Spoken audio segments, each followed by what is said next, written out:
purpose that why we do these presentation slides and video is to share the knowledge that we gain from this introduction to communication assignment. So let me introduce myself first and followed by fellow group members. My name is Kesavan, son of Ravi. My metric number is 940929015405001. Next, I would like to introduce my group members. Komala Balakrishnan, Agila Muniandi, Mohammad Shauki bin Azali, Lee. First question. Identify any three different culture available locally and or internationally. There are variety of ethnics and group in Malaysia.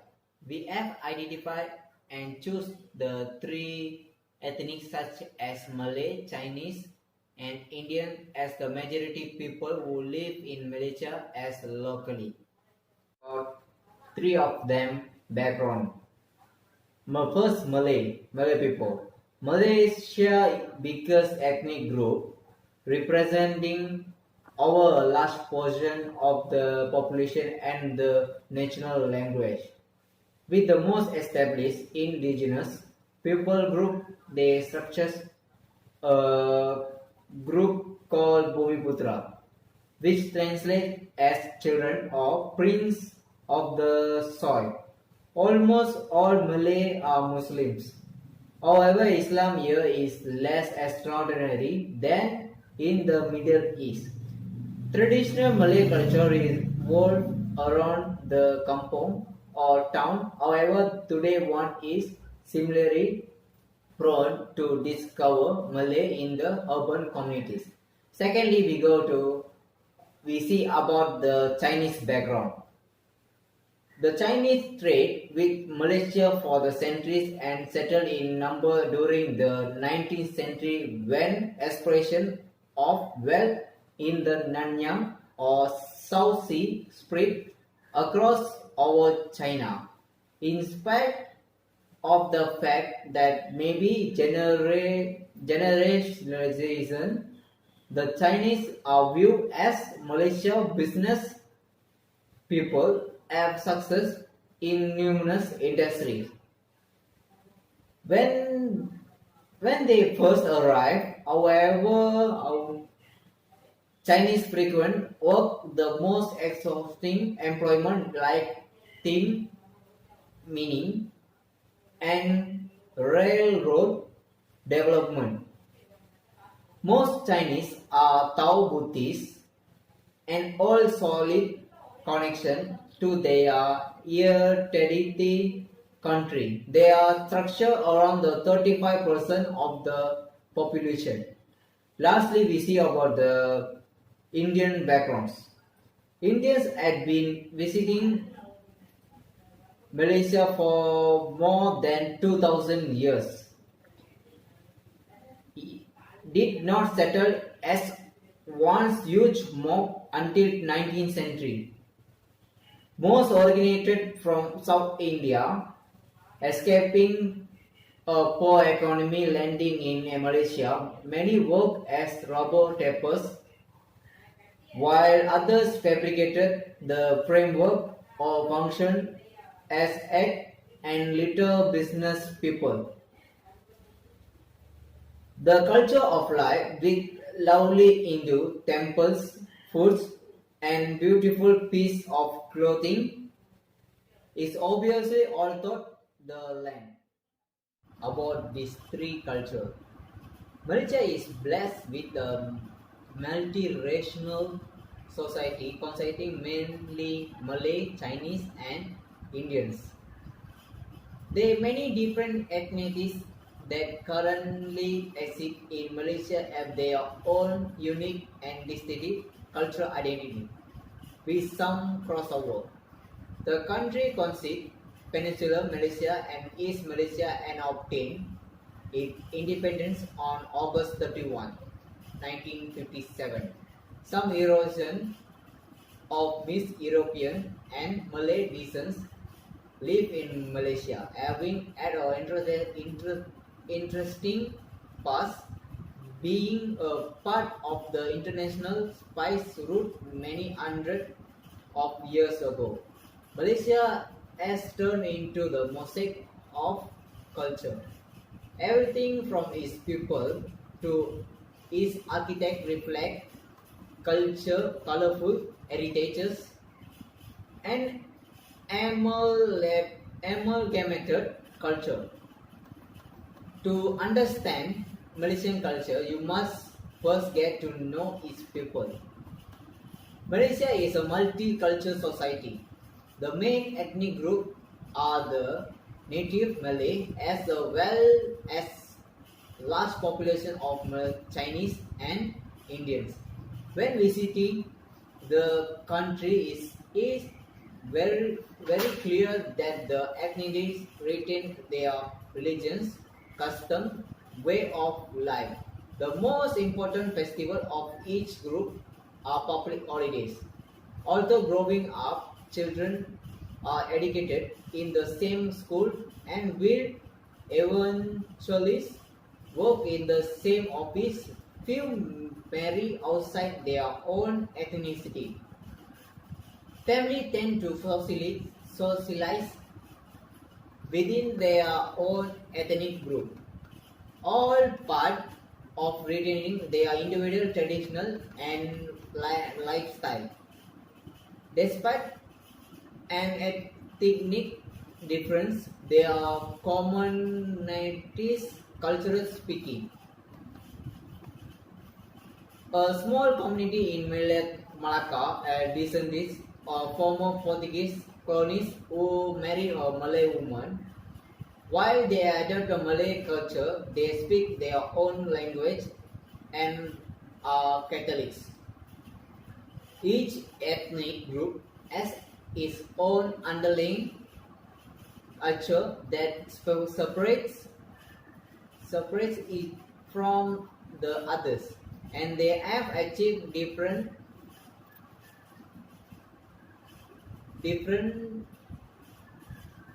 levels of integration. The Chinese have integrated with Malay culture in a number of areas, including part of Terengganu, and they are from Malaysianized group such as Baba Chinese in Malacca and Sino Kadasan of Sabah. They are years under combined British rule, both some joint sense and unifying features.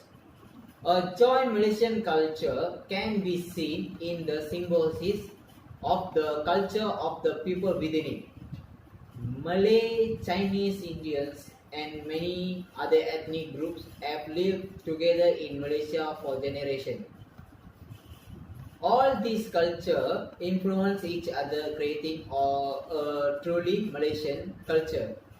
The largest ethnic group in Malaysia are the Malay, Chinese, and Indians in Sabah and Sarawak.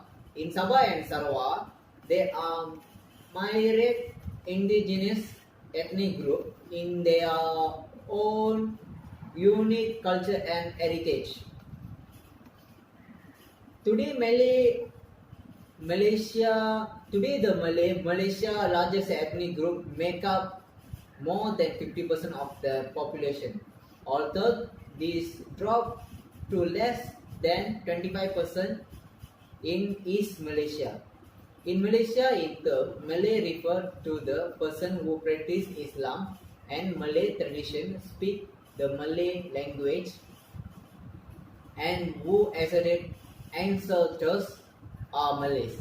Their conversion to Islam from Hinduism and Theravada Buddhism began in the Taiwan as largely influenced by decision of the Royal Court of Malacca. The Malay are known largely influenced by the decision of the Royal Court of Malacca. The Malay are known for their gentle mannerism and rich art heritages. The Malay, who account for over half of the Malaysian population, play a dominant role politically and are included in grouping identified as Bumiputra. Their native language, Malay, Bahasa Malaysia, is the national language of the country. By definition of the Malaysia Constitution, all Malay are Muslim. The Orang Asli, earliest inhabitants of Malaya, form only 0.5% of the total population in Malaysia in 2000. But represented a majority in East Malaysia, Borneo, in Sarawak, Sabah. Most of non-Muslim indigenous groups are classified as Dayaks, and they constitute about the 40% of the population in the state. Many tribes have converted to Christianity.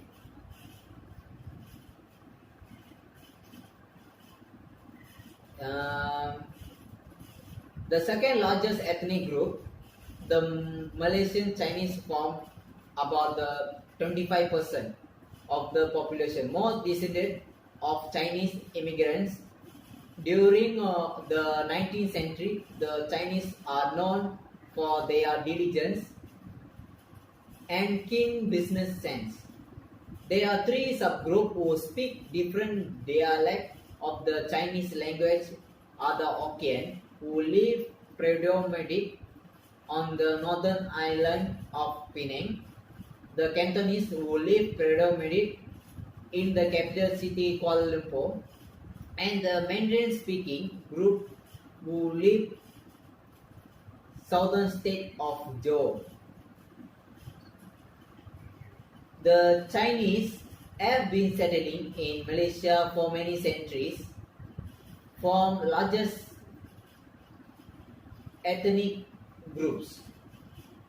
The first Chinese to settle in the Strait settlements, primarily in around Malacca, gradually adopted elements of Malaysian culture and intermarried with the Malaysian community, and with this new ethnic group called emerged, the Peranakan Strait Chinese. The Chinese have adopted Malay tradition while maintaining elements of Chinese culture, such as they are largely Buddhist and Taoist religions. The more common Chinese varieties spoken in Peninsular Malaysia in Cantonese, Mandarin, Hokkien, Hakka, and Hainanese and Fuzhou. In Sarawak, this 25% is made up of mixed dialect group including Fuzhou, Hakka, Hokkien, Teochew, Hainanese, and Fujian. Miss Sabah, the population Chinese dropped to around 10%, who predominantly speak the Hakka language. The smallest three main ethnic groups, the Malaysian Indian, form 10% of the population. Most descendants of Tamil-speaking South Indian immigrants who came to the country during British colonial rule. Lured by the prospect of the breaking of the Indian caste system, they came to Malaysia to build better life. They brought with them colorful culture such as ornate temple, spice cuisine, and saris. The Indian community in Malaysia is the smallest of the three main ethnic groups, accounting for about the 10% of the country population. They speak a variety of South Asian language. Tamil, Malayalis, and Telugu people make over 85% of the people of Indian origin in the country. Indian immigrants to the Malaysia brought with them the Hindu Sikh culture. They include a temple and Gurudwara, a cuisine and clothing. Hindu tradition remains strong in the Indian community of Malaysia, a community of Indians who have adopted Malay culture practice who practice also exist in a community of Indians who have adopted Malay culture practice also exist.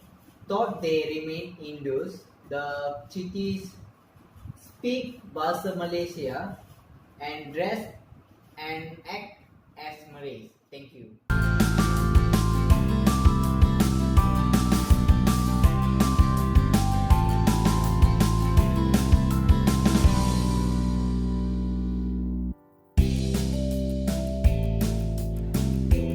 Hi, hello everyone. I'm Komala Gopalakrishnan. I am happy to be a part of this presentation.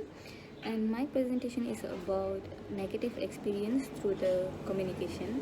Have you had any bad experience when you try to communicate with a different group of individuals or group of people? Here I would like to share some bad experience that I had and my friend had too.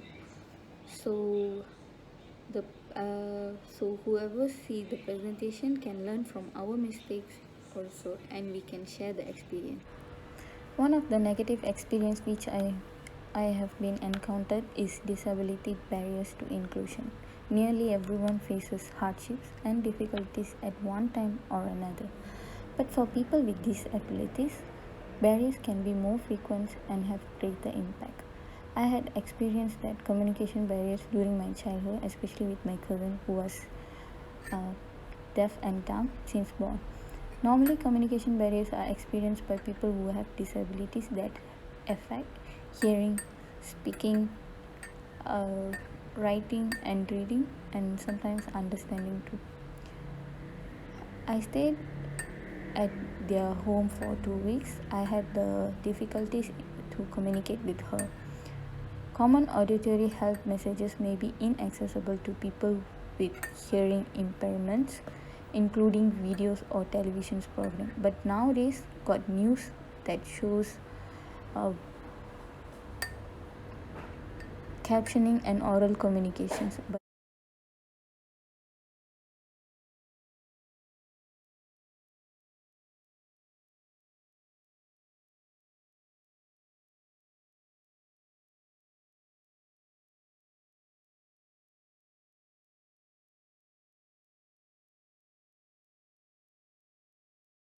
actually, they are always willing to be better in life. That's why they are always looking for opportunity in their life. But most of them are unemployed because of their disability. Even though most of the physically challenged people are well qualified, but the company is not ready to hire them just because of they don't have much communication skills with them. As a responsible community, we need to communicate each other. It may be hard, but it's not impossible. We can use some facial expressions or gestures to make them understand. Other than that, we can give some time for them to communicate with us. It may be lead to a active communication. So after this, when we meet with disabilities people, we can start a conversation with them instead of avoiding them. So it's our responsibility to take care of them. Okay, they also have full rights to be in good financial state and well employed. Why not we can give a hand to them? Next, I would like to share about my friend Kesavan's experience. In Malaysia, we have different ethnic cultures and different races, which is very unique if compared to other countries. My friend Kesavan always used to go for Indian function and event. When we first time go for a Hari Raya open house or Gawai festival or attend a Chinese wedding, he don't know how to behave there, and he really worried about it. Each races have different cultures which is not seen before, such as normally Indians don't eat beef and pork, but when he attended for the function, he got to know that even Chinese don't take beef and Malay don't take pork. They only normally Malay people only take halal food, and he know the reasons behind of why they are taking halal food too. After few days, he tried to attend for a different events and different races of functions also. So when he attend there, then only he learned about the prohibiting and restricting things of the culture, like a place, things, or people, or they have their own religious things too. Every races have people have their own way of serving food and own eating culture. It can be formal dinners, sitting down and eating with family members, eating on a round table, eating on a banana leaf, and so on. If we were to attend Chinese wedding dinner, we realize that most of the time the dishes that has its own distinct meaning behind it. So it's our responsibilities to know the reason behind it, to maintain a respectful manner in front of other cultured people. Each dish has a history behind it. They'll use the chopsticks to eat their food. Sometimes Indian will serve the food on a banana leaf. As a Malaysian resident, it's our responsibility to know about other races do and don'ts too. It's just because we can respect them, we can show some respect to them to lead to a harmonic Malaysia. Next, I would like to share about my friend Ahila Mundiadi's experience. She have been always marked by serendipity. Serendipities are unexpected find or discoveries that eventually turn out both pleasant and stimulating. Although she have to stay in United States for complete her work trial just for few months, on this day she traveled with trending elders in the same manner as young persons. If an elder enter room, as I am, sitting down, immediately stand up and use for honorific to address the elder rather than using first name as acceptable by many US people. As for the conclusion from her bad experience, she tells that the respectful treatment of elders is value that was taught for her from early age Asian culture. She's not necessarily saying that one culture is better than another, but rather each culture have their own different possibilities. Thank you. Is that a handshake can be a factor to have a bad experience when you have a wrong communication? Here my friends share that Malay Muslim men is not allowed to shake a hand with a non-mahram woman. It means that the woman is not belongs to them or related to them. This kind of handshake can be haram in their religion. Some Muslims feel too embarrassed to refuse when a woman offers her hand to them. To mixing with women, some of them claim that they are not forced to shake hands with fellow students and teachers in schools and universities or in business meetings and so on. But this is not an acceptable excuse for them. Each religion has their own good and bad. It's actually good to know that to avoid misunderstanding between us. So what my friend faced is when our Muslim friends and other than Muslim friends should understand that why they are not encouraging handshake between girl and boy. We should respect them. We must know their we can respect them and we can tell politely about the reason why we don't encourage the handshake so they won't get hurt about their feelings and they understand too it's their religion's teachings and they don't have any intention to hurt anyone's feelings. That's all from my friend Muhammad Shauki Hadali's experience. Lastly, I would like to share about my friend Li Yi's experience.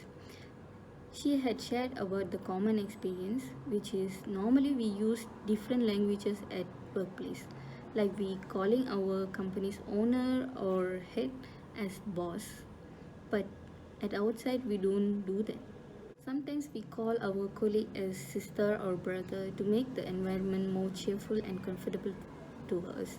But sometimes they are not happy when we call them that, and they prefer more professionally, like call their name. Normally at workplace we have communication barriers because each of us are different races and different background. Such as I'm an Indian, so when I talk in Tamil, I can speak more fluently. If I talk with like Malay or Chinese people, I need to communicate with the other languages like English or Malay. Sometimes my language won't be that much clear, and sometimes the message I send to them, they won't listen at the same intention. So this can cause communication barriers. So to overcome this, we can talk with our colleagues more, and we can spend more time with them, so our Malay and English will be more fluent. As for the conclusion, I think it's not late yet, so we need to take action on this communication barriers, and we try to avoid those kind of bad experience. So we can learn from our own mistakes, and we can learn from other experience also. To live in a harmonic and peaceful country, we must have an active and good communication with each other. Thank you.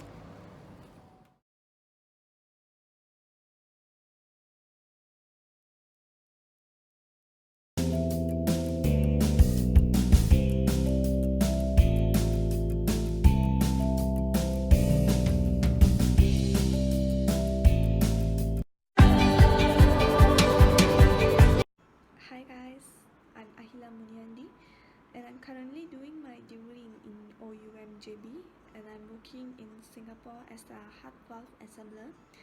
Okay, today I'm gonna present my presentation based on the topic discuss the challenges we faced in intercultural communication. Intercultural communication is a discipline that studies communication across different cultures and social groups, or how cultural affects communication. It describes the wide range of communication process and problems that naturally appear within organisms or social contexts made up of individuals of different religion, social, ethnic, and educational backgrounds.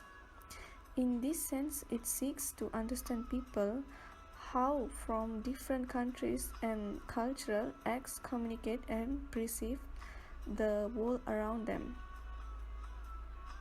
Many people in intercultural business communication argue that culture determines how individually encode message, what medium they choose to transmit them, and the way messages are.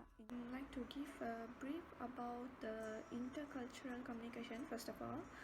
Okay, intercultural communication it's a cross-cultural communications which studies communications about from the different culture of people and social groups. The challenges we face in intercultural communication is starting from the different cultures, because it's first of all start from the different group of culture. Their background is different, their living style is different. So from the different culture, once the people will meet to each other and communicate, there is the problem starts. For example, the understanding of the communication is lack. The communication between the two different culture people while they communicate, here the starts the problem. Okay, for example, when the two people from the different culture when meet and talk to each other, exchange their ideas, sometimes their idea is not in a full of form. Effective communications always carry the full form of the idea or speech. When the idea and the communication is lack either, here's the problem starts. So first of all, the challenges faced in intercultural communication. The main point, the problem they are faced is communication, and when the idea of the communication is lack, it may change the meaning of the subject. So this cause the receiver cannot understand the fully meaning of the speech. Maybe and a fight also maybe can occur because the understanding level is lack at there. So usually the problem starts in the communication between the two different people from the different culture or living style when meet and talk. The second point is about ethnocentrism. This is the one of the difficult that change that faced in intercultural communication, and some will simply call cultural ignorance. Ethnocentrism is an act of judging other culture based on own perceptions that are found in values and standards one of own culture, especially regarding the language, behavior, custom, and religion. This type of people, the ethnocentrism people, it's more likely to scale others cultural people to breathe more. This type of cultural people, this type of ethnocentrism people is morely like to keep always wrong on others culture. They are morely like to say, well, my culture is more good than your culture is always wrong. Their mindset is like that.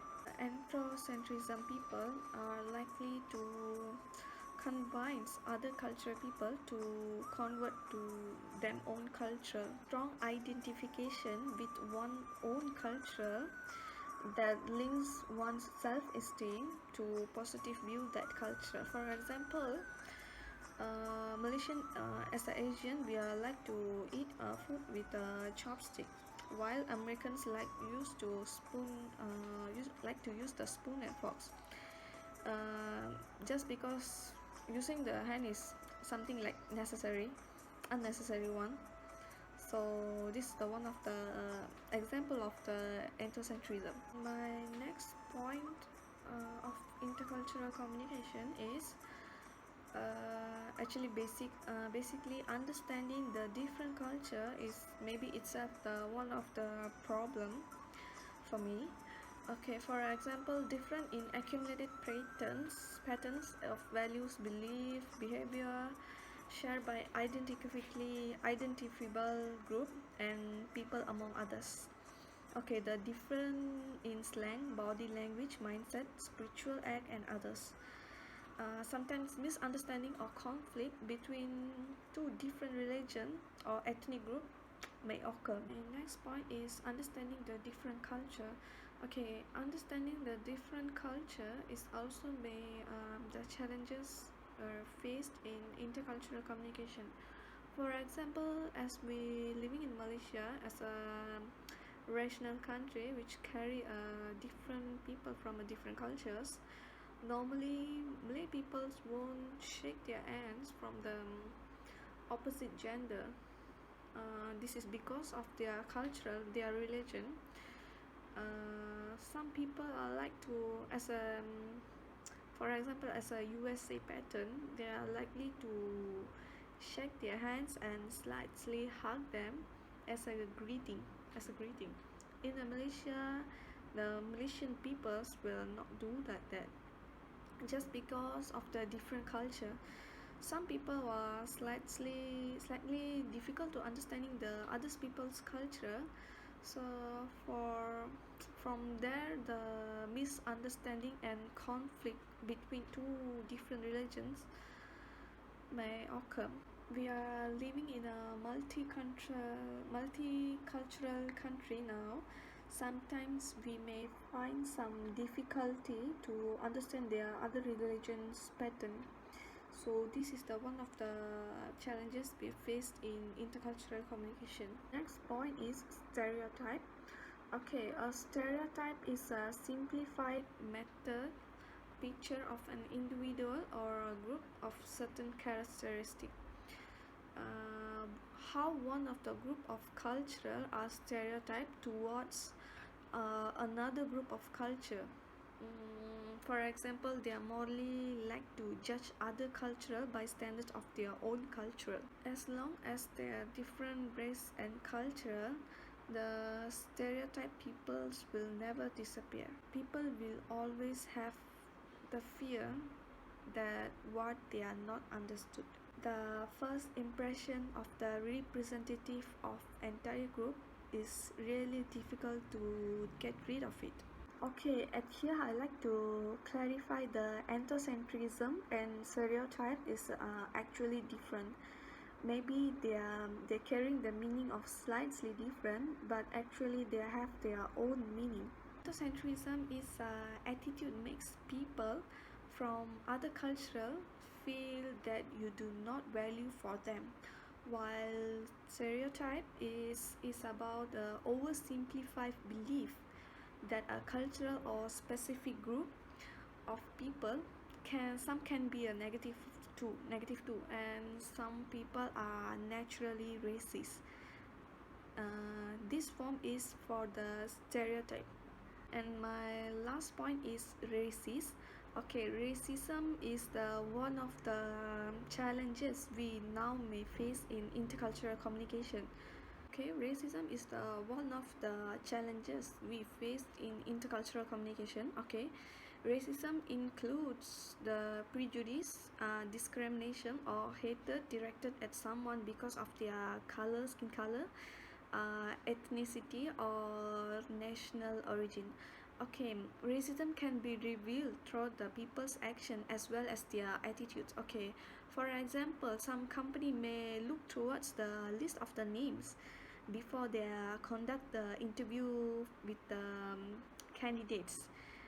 They just select the surname of the candidates and have their interview. Okay guys, this is all for now. I'm signing from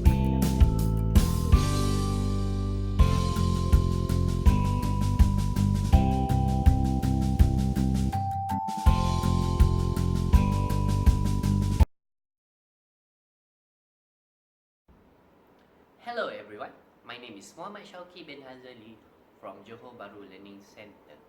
In this video, I will present about tips for improving intercultural communication skills. Communication is something that we cannot avoid in our daily life. Plus, it is so beautiful that we can communicate with people who have different background culture. However, it may bring us a lot of problem as we misunderstand the meaning that he or she want to deliver.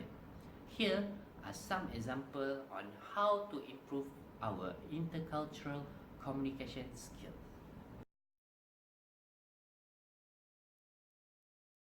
First, do research to know in advance who we are dealing with. Communication happen every day and everywhere. We can take our workplace as an example. We already know who will be communicate at our workplace. Do perform some basic studies on their background and the way they are communicate. This will be one big advantage for us to fully understand their way of communication.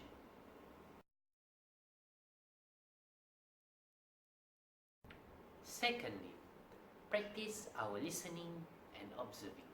Pay attention because listening will teach us a new way to conduct interaction. Listening is very important. I believe we all heard before, a good leader is a good listener. In order to become a good leader, we must know how to listen to people and have a good communication skill. Do not ever cut through people's conversation. Listen carefully and let them finish first. Try this and you will notice the different understanding that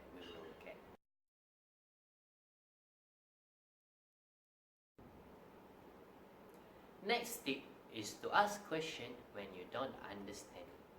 It's very important to demonstrate your willingness to learn about a new culture. Show them your interest to learn about their culture. By doing this way, they will feel happy to communicate more with you, and at the same time, you can learn more about their culture and easier for you to understand them.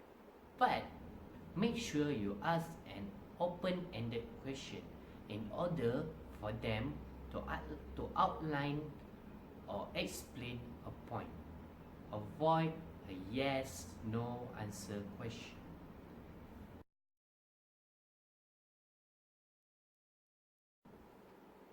Last but not least, the important thing in communication is to start communicating. Be brave. Be brave to start communicate with people who have different background from us. We will not able to reach our destination if we never step forward. So start to communicate as it is a lifelong process requiring self.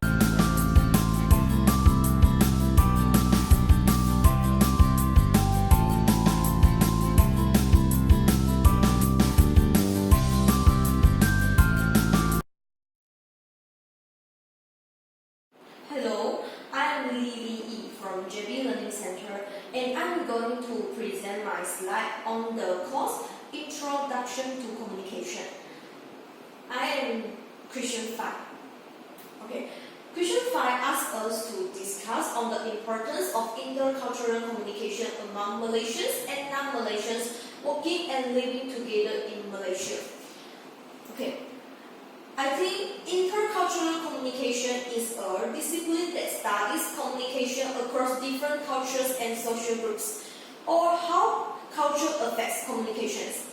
In my opinion, I think intercultural communications is a type of communication between two persons from different culture or different country. When they communicate to each other, is intercultural communication. Maybe they are from different background, okay. It also acts as intercultural communication. In my workplace, the first situation occurred is Malaysians normally emphasize on hierarchy and social status, but non-Malaysians may not. For example, in my home, I normally call my sister as sister. But some of the families that do not emphasize on this, they call his sister as her name, like Wendy or like this, Maylin, like this. So I will also call my boss as boss. But normally, my colleagues from foreign country, like from Spain or what else, they normally call my boss her name. For example, they will call, "Hey Shirley, may have a meeting with you," like this. Okay, so I will call her as boss. The second example is the main language to communicate in business normally is Bahasa Malaysia.